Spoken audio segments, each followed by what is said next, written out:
Good afternoon and welcome to the Committee for a Workers' International, CWI, broadcast each week discussing the impact of the corona pandemic, the effect it's having on the working class and the peoples of the world, and how the capitalist class are reacting to it and the need for a socialist alternative.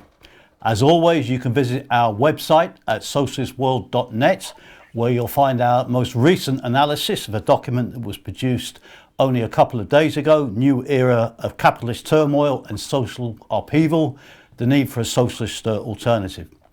We've seen in the last week further developments, of course, of the coronavirus globally.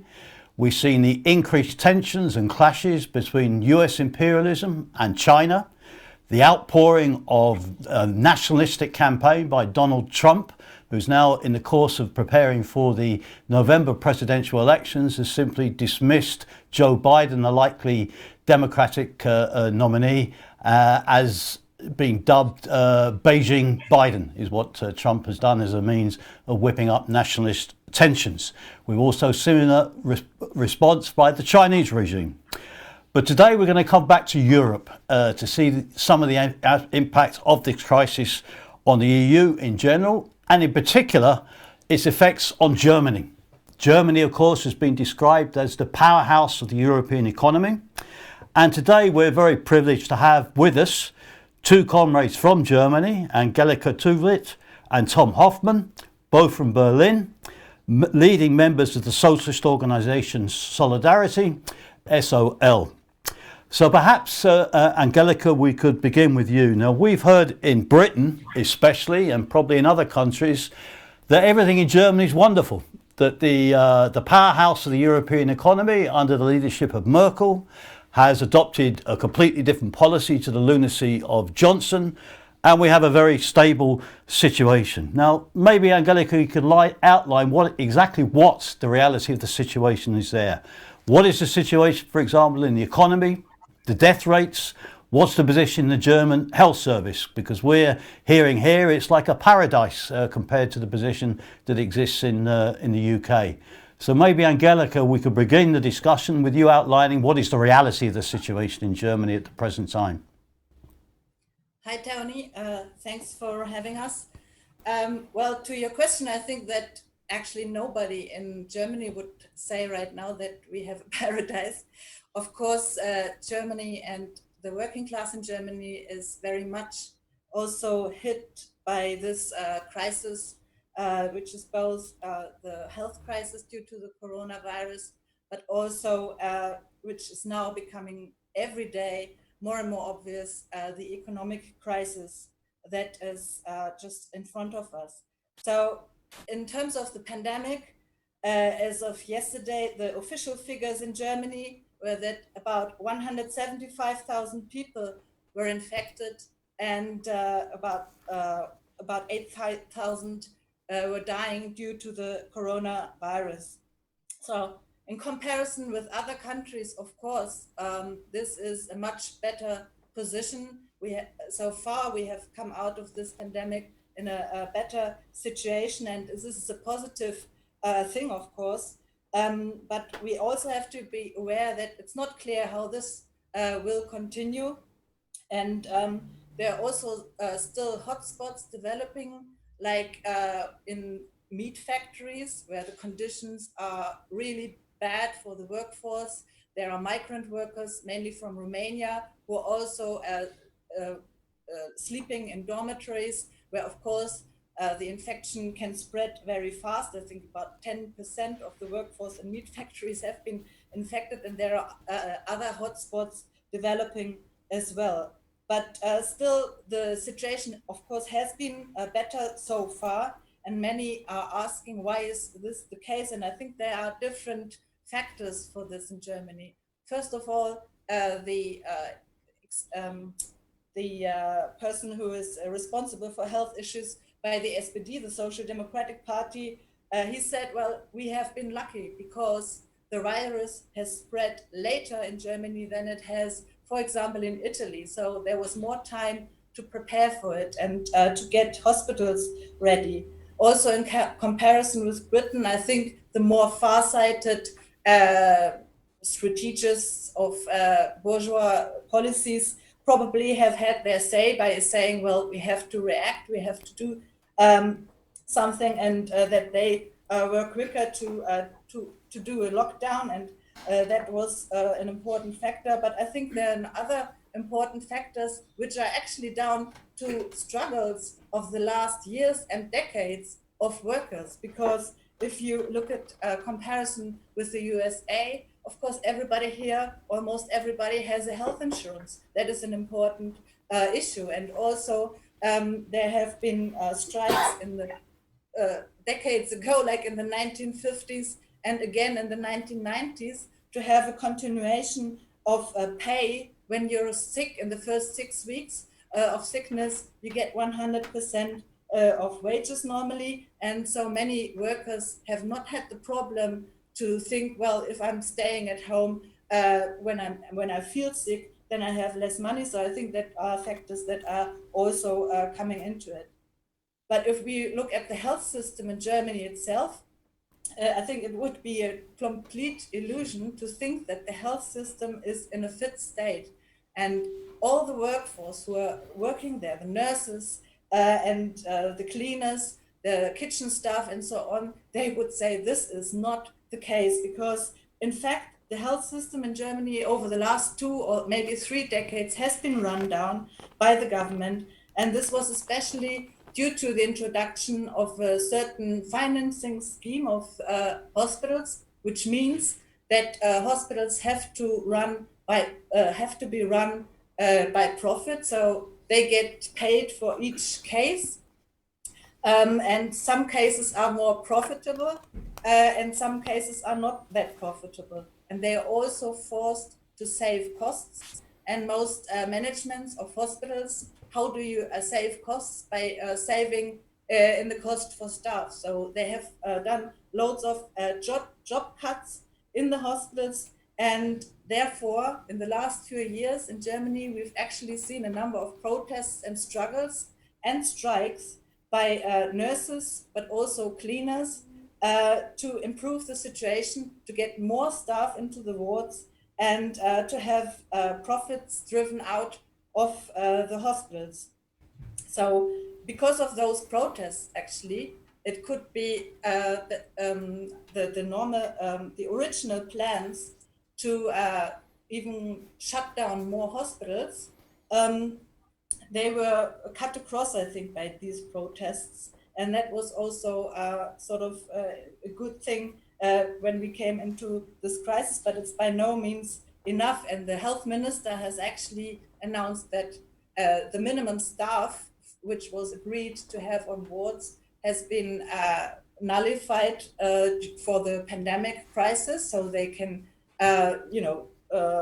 they said that it's not valid anymore. And also they have increased the working day from 10 to 12 hours maximum, and also reduced the minimum rest time for staff from 11 to 9 hours. So that means an ICU nurse now have to look after more patients on an ICU, also have to be forced to work for 12 hours and then have less resting time. So, I mean, these are issues that are also extremely important here, and workers in the hospitals are continuing to protest and to struggle over these issues, and protests have actually been taking place during the pandemic and in the last few days. But now there's ease of lockdown, as you said, but we don't know how this will turn out. There's a lot of experts, virologists, who say that there are dangers in this, that the virus could start to spread again very fast, that there could be a second wave of infections quite soon. So we have to see. I think nurses are skeptical about it. There have been opening also of the restaurants, of pubs, of all shops now. And also there's a starting of opening of the schools and the kindergartens. And I think that's been done in a very chaotic way. It's also been done differently in every state of Germany. Like in Berlin, you have children starting with 1 day or 2 hours a week. And in another state, like in Saxony, they're sending 9-year-olds into classes with 28 children packed in a room, and you don't know what will happen with the spread of the virus. So it's all very chaotic. The teachers don't know how to handle the situation. The parents are sometimes they don't know how all this will be implemented, and I think there's a lot of insecurity amongst people. People don't know what to think about the measures.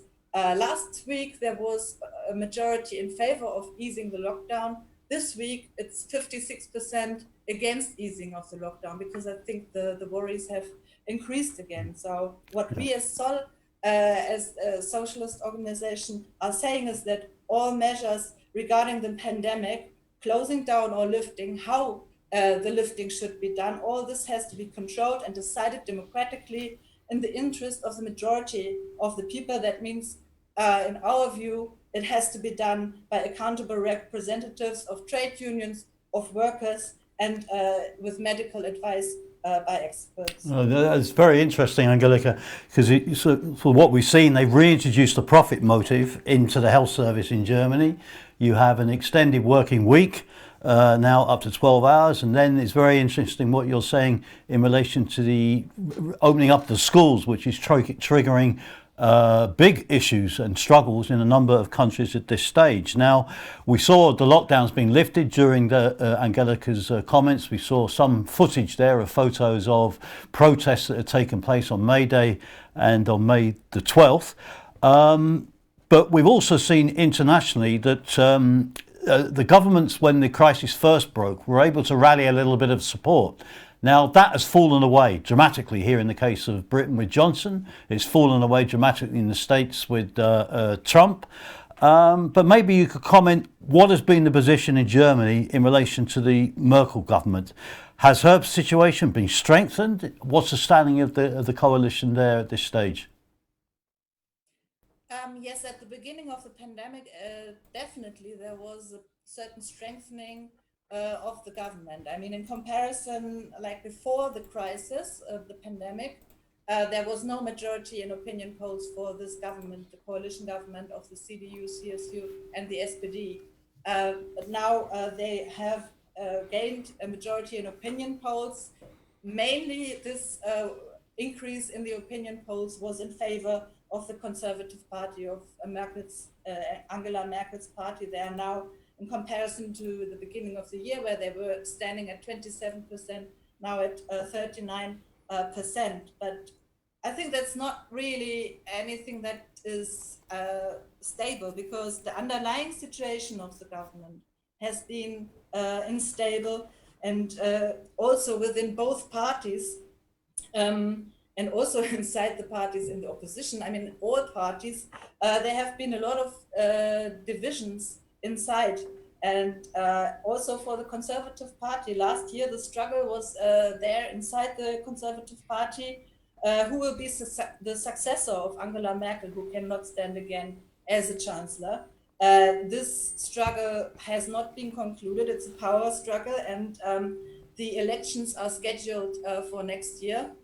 So already in the last weeks, I think some of the debates around the question of lifting of the lockdown, the different sort of figures who are trying to become chancellor for this candidate for the CDU next year, they've been trying to be sort of popular in that debate, and there are divisions inside them. But there will also be the enormous repercussions of the economic crisis here in Germany, as you had mentioned at the beginning. And this economic crisis had started already before the coronavirus had spread in Germany. And now, of course, now they are also trying to blame everything on the virus so they can get away with the situation with cuts and so on.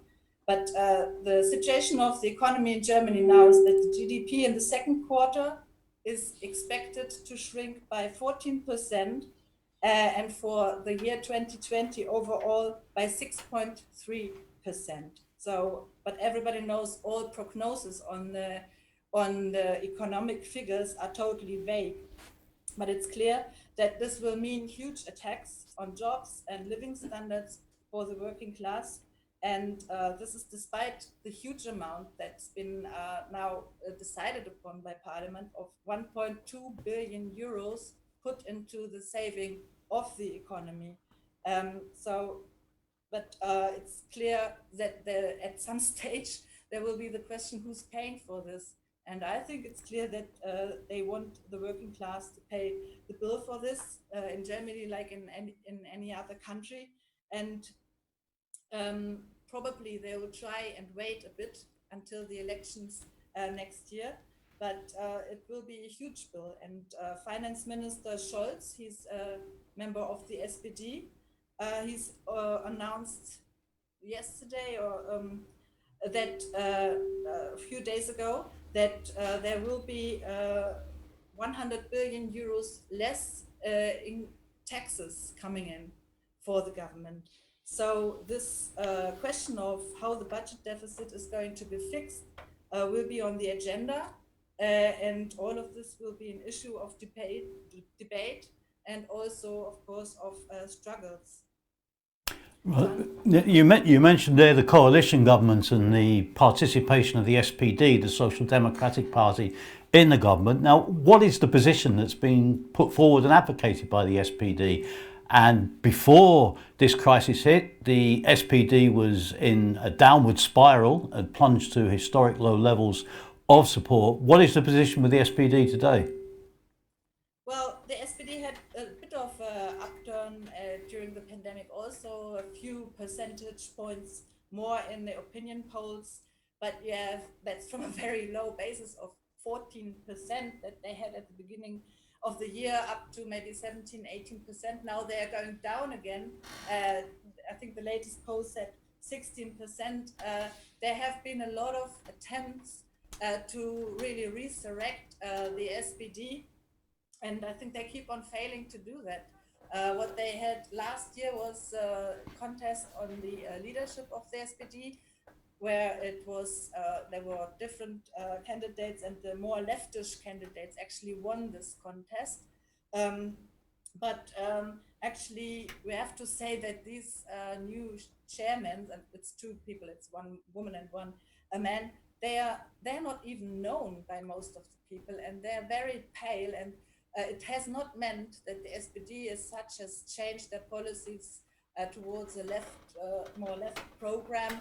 And also they have not put into question the coalition government with the CDU, CSU. And I think probably what will happen is that the SPD will put forward a few more bourgeois Keynesian proposals to deal with the crisis, to deal, for example, like Olaf Scholz, the finance minister, has now said that he wants to take 57 billion euros in order to help the towns and cities to deal with their debt crisis and to write off some of the debts of cities and towns. But I think that's all in all. It's just different bourgeois Keynesian measures and policies, and in the last instance, that will also mean that he's also in favor, of course, of the working class to pay for the bill. How far the SPD can maybe gain some more support in the future when they put forward more Keynesian measures, I think that's open. But I think the important thing is that they've lost the base amongst workers over years, and you can't really speak of any left wing inside the SPD. But I think that the trade union leaders will try and support the SPD in the coming months, also in terms of the election. And also we have to say that the trade union leaders are not prepared really for any defense, for any fight back against the attacks that are going to come. That's both on the public sector, but also the attacks in combination with the job cuts that are going to come. Yesterday, there was the announcement of Kaufhof, a big retailer, that they want to close half of their stores in Germany. So that means tens of thousands of jobs are going to go. Lufthansa wants to cut down 10,000 jobs. The German railway company now has announced 10,000 job cuts. And of course, there's more to come also in the metal and in the car industry, and also in the small businesses. So we have a obviously a devastating economic position developing, and it doesn't sound like the SPD is really putting forward any viable alternative. But of course, in Germany, there is another left party, Delink, of which the SOL forms a part, fighting for Marxist policies there. So perhaps, Tom, you could outline the position of how has Delink responded to this crisis, because in most countries, even the so-called new official left have not really put forward a position which is distinguishable from the ruling government parties. But how has Delink faced up to this position? Well, yes, I mean, first of all, in contrast to the SPD, Die Linke can still be called a left-wing party and even formally has a socialist program. I mean, it's not a mass workers' party, but still it's an important formation. There are lots of members who consider themselves anti-capitalist or socialist. And, the debates which happen in this party will play an important role, have a significant impact on the development of a real mass workers' party in Germany. And because there are layers inside the party who want to build such a party out of Die Linke. But however, presented with this historic crisis, Die Linke unfortunately doesn't live up to the task which are presented, and they are not a consistent opposition to the government. And instead, we've seen really a shift to the right of Die Linke, which has started even before the pandemic, but has now really intensified over the last weeks. So that doesn't mean that Die Linke doesn't raise some correct demands, like, also, which puts them in contrast to the big bourgeois parties, like, for example, in terms of Lufthansa, they call what Angelika just mentioned, the German airline, they call for nationalization. They call for a 10% levy on wealth to finance the investments. However, in general, Die Linke appears to support the government overall, and this became especially clear when it came to the first financial response of the government. When confronted with this crisis, they went back to state intervention, put trillions of euros inside the economy, first and foremost just to save the capitalist profits, the profits of big business. And Die Linke voted in favor of these rescue packages, even although they failed before trying to amend these packages in a more social direction. They still voted in favor. And in effect, unfortunately, Die Linke, by doing this, they really rallied behind the government as well. And this was also symbolized by one of the parliamentary party spokespersons, who's more to the right inside Die Linke, or it's very to the right inside Die Linke, who even thanked Merkel after she gave a big TV speech here in Germany, where she tried to rally support for the measurements. And there were also other statements in the media from Die Linke leaders. So in effect, they also painted a picture, as in other countries, the image of national unity in face of this crisis. And instead, we argued that this is the wrong way, and Die Linke should tell the truth to the working class, even if it meant in the beginning that you have to swim against the stream, arguing that the abandonment of the neoliberal rulebook just overnight just really exposes that capitalism, and especially the market, is not in any position to cope with such a crisis, and that now billions flow in the capitalist pockets, and that the agenda of the government, as Angelika said, is to make the working class pay at a later stage, and that now is the time to prepare against any attacks from the bosses, together to appeal also to the trade unions. But also, they are not using this historic crisis to popularize the ideas of socialism. And so when calling for the nationalization of Lufthansa, Bernd Rieksinger tried to, in advance, distance himself from any allegations that he would push for socialist measures from the bourgeois commentators. And so by all of this, it seems that Die Linke is more trying to save capitalism from its own flaws rather than replacing it. And this has been reinforced in the last days when 4 top officials inside the party leaked a strategy paper calling for a government participation on the national level together with SPD and Greens when it comes to the next elections. And Die Linke already participates in such pro-capitalist and governments together with pro-capitalist governments. In Thuringia, for example, they are even the strongest party, provide the head of the state, but they don't change anything fundamentally. And even now, when it comes to the economic crisis developing, they will in such alliances will have to attack the working class, have to impose cuts. So now is not the time really to sow illusions in the reformability of capitalism. Now is the time to prepare defense against any attacks, and also showing a way of how a working class and socialist program can show a way to run society, fundamentally change society for the better, including that the capitalists and rich are to pay for this crisis, including that Die Linke will fight and mobilize and appeal to the trade unions to defend working people's interests, but also raising the question of nationalization, but socialist nationalization, that the big companies, the banks, also social services cannot be left in the hands of private profiteers, but that they have to be publicly owned under democratic working class control and management. But if Die Linke does not do that, then it's very unlikely that it will be really a vehicle for socialist change and the building of a mass workers' party.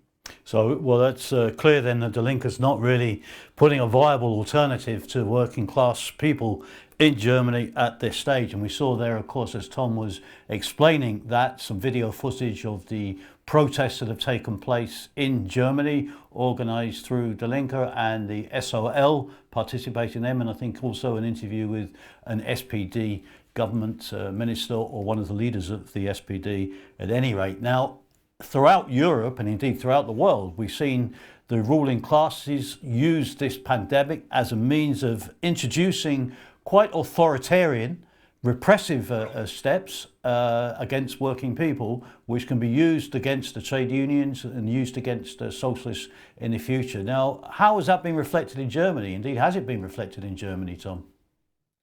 Well, yes, we've seen massive restrictions of basic rights. In fact, the biggest since the founding of the Federal Republic.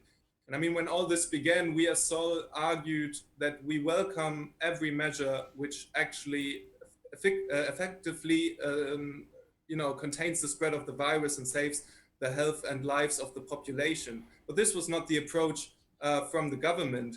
For example, even in non-essential industries or sectors of the economy, like in other countries, workers still had to go to work just because of the to generate profit for their bosses. And against this background, the restrictions, for example, of the freedom of assembly can also be can very well be seen in order to minimize protests and demonstrations, but also they hit political organizations, trade unions, but also the works councils and the companies in their way to respond to the crisis. And so for a number of weeks, there were no protests allowed whatsoever effectively. In Berlin, a protest, for example, was where Die Linke is in part of the local government, protest which adhere to social distancing rules was broken up by police. And so it was clear from the beginning, and we argued as Sol, that we need democratic working class control and oversight over all the restrictions. And also now, as they are eased or beginning to be lifted, we need that as well. Because firstly, the government only acts in the interest of the capitalist class. And secondly, for them, every crisis is also a chance, for example, to smash democratic rights, which have been won in the past. And we said that trade unions, social movements, they should decide democratically when it's time to join together in the streets, under which conditions. Unfortunately, the trade union leadership very hastily called off the official May Day events, which usually gather hundreds of thousands of workers in Germany, with no discussion among the rank and file of the trade union movement.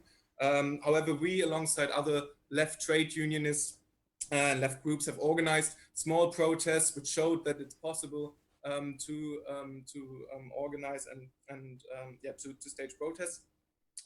So up to 10,000 people in Germany have been on the streets of May Day despite that. Oh, that's incredible, well, given this, the situation. Now, we hear a lot, of course, prior to this pandemic hitting, about the growth of the far right in Germany, the AfD in particular.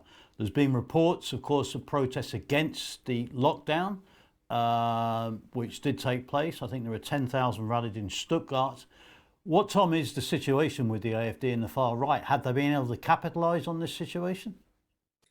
Well, the AfD, I mean, alongside all the opposition parties, the AfD was also hit by this crisis and went down in the polls in the early stage when, there was the sentiment of national unity and the strengthening of the government parties. But now it's also important to say that there's also a power struggle going on in the AfD, which was a bit underlying in the last weeks and months. It bursted out at some points. It's a struggle between the more conservative wing and the more far-right nationalist wing. And this was quite spectacular. It burst out again just a couple of days ago when one of the leaders of the far-right wing was expelled by a narrow decision of the National Committee of the AfD.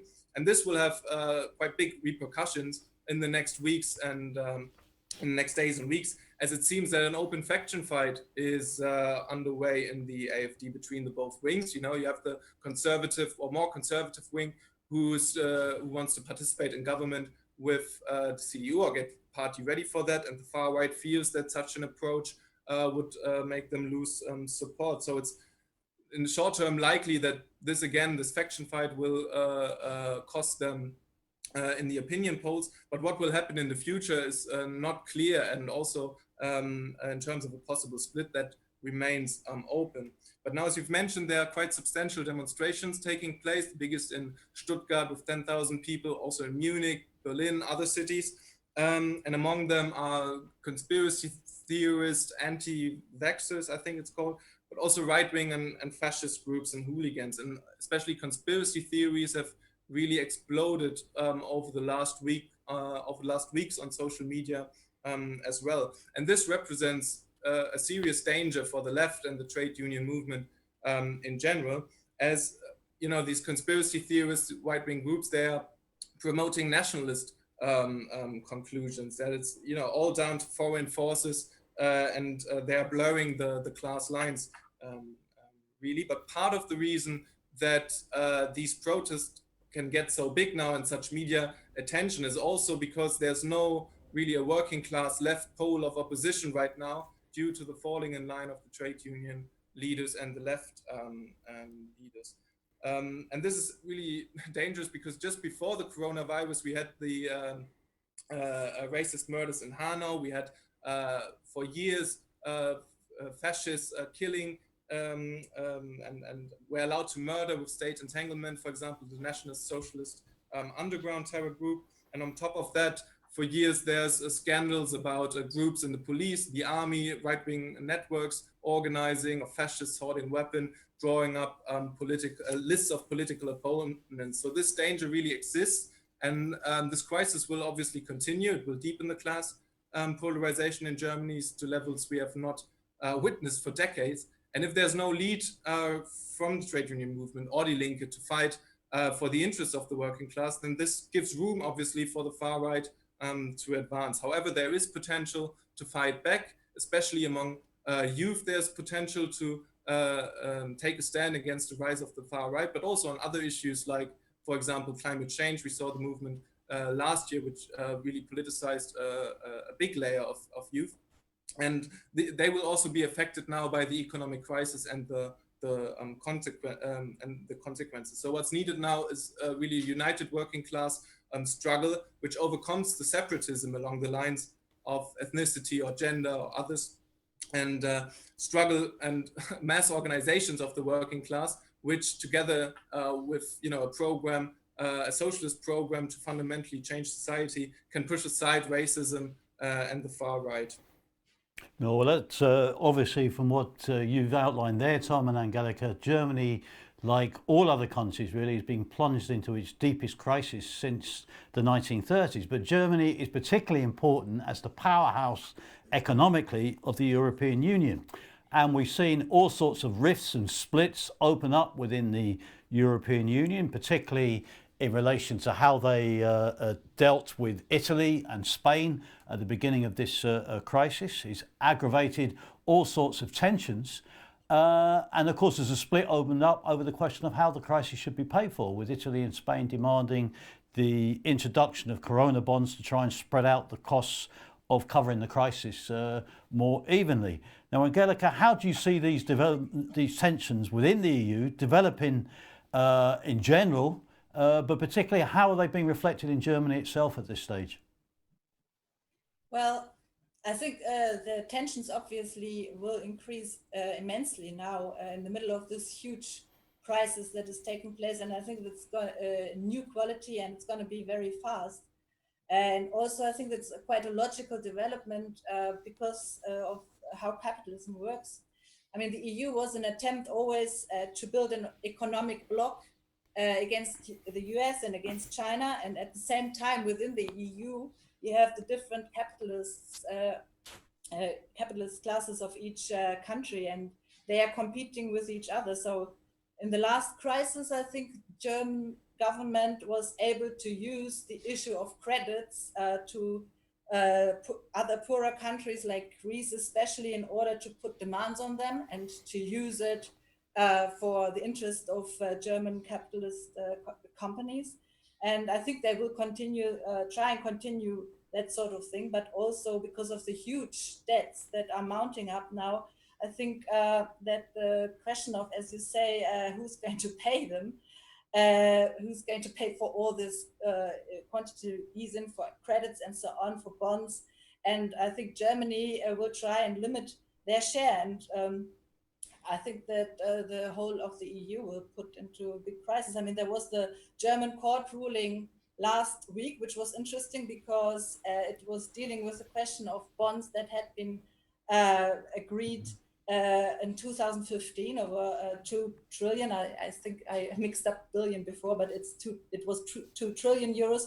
And the court said it was out of proportion, and the German court was basically saying the decision of the European court was not valid. So that is something that is increasing the tensions inside the EU. And last Friday, the finance ministers of the EU countries had a telephone conference to discuss about the reconstruction funds of the EU for the corona crisis, but there wasn't even a proposal to discuss yet because Ursula von der Leyen, who's the new president of the EU Commission, has not presented the proposal because there are deep divisions inside the EU Commission how this could work out.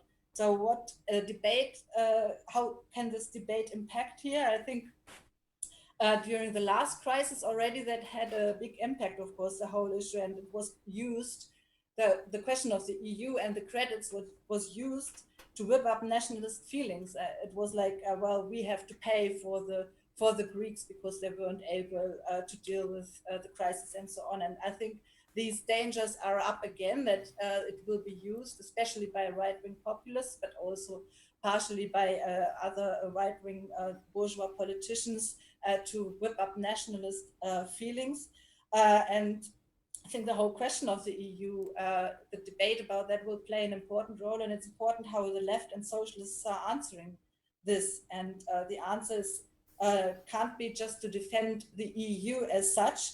We need to explain that the EU has been an instrument by the bosses, and it's not a project that's in favor or in the interest of workers, but it's been pushing privatization in Germany as in other countries.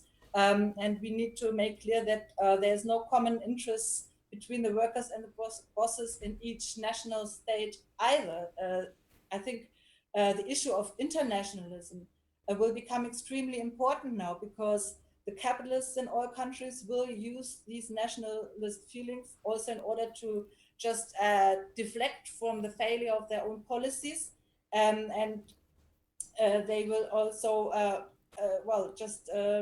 say, well, we are sitting in one boat. I mean, I think we've seen it with the question of PPE, with masks, or with things like that they said, well, the other nation is taking away our masks and stuff. I think we can imagine this becoming a big issue once there's a vaccine. The question of who's getting the vaccine first, I mean, it's already been discussed as well. So, but we have to make clear as socialists, we have to explain that we as workers have common interests, not with the capitalists of our own country, but with the workers of other countries in Europe and also in all other countries.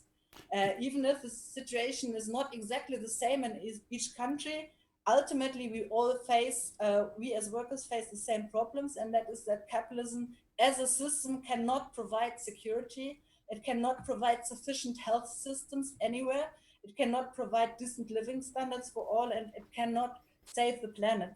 So we have to say the way out of this crisis is for us, for workers in Europe and worldwide, to join up in the struggle to defend ourselves against the attacks which are starting, and really to say we need to take matters out of the hands of the capitalist class into the hands of the working class, and use the economic resources to run society in the interest of majority.